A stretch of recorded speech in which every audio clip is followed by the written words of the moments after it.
I think we have a model in Heathrow that we need to change. We were saying that before this incident.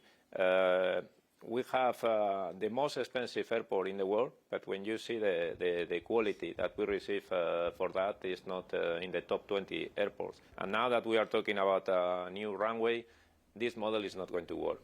So we need to change that. To what? Well, there are other models in the world. We are talking with the government. We are talking also with the CIA.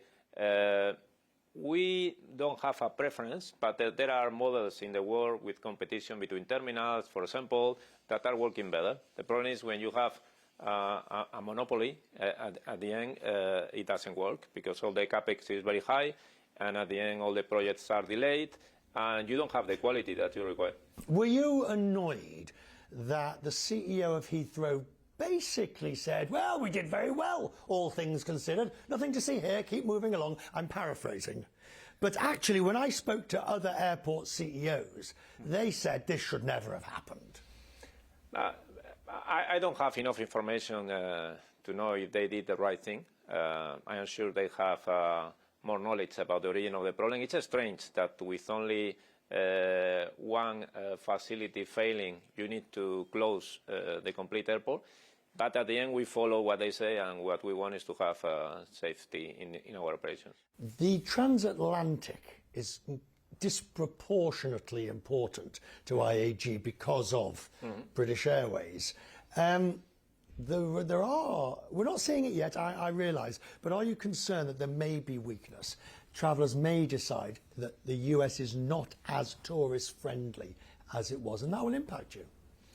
It's not what we see now. With the visibility that we have for the first quarter and second quarter, we don't see that. And the third quarter, still we have time, but we don't see a contamination of what is happening in the States in the leisure domestic market to the transatlantic. And also the American carriers, when we talk to them, they don't see that weakness. So we hope we are going to continue with the same trend, and we are going to continue with a good year.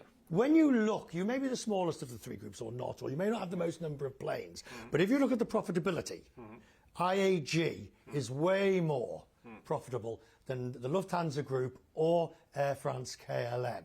But I think what is important is consistency. You can do that 1 year, but the challenge is, can we repeat this? In aviation, we know that we have cycles. Can we deliver that through the cycle? And that's the challenge.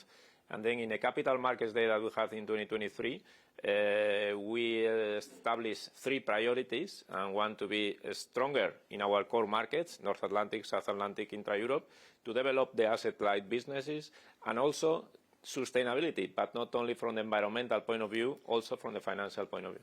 TAP, you still want it?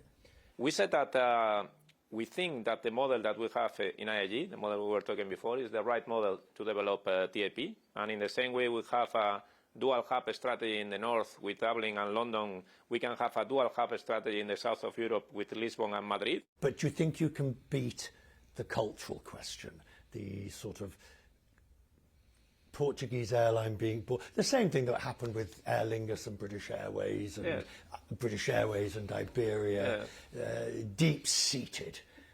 Do you think you can beat it?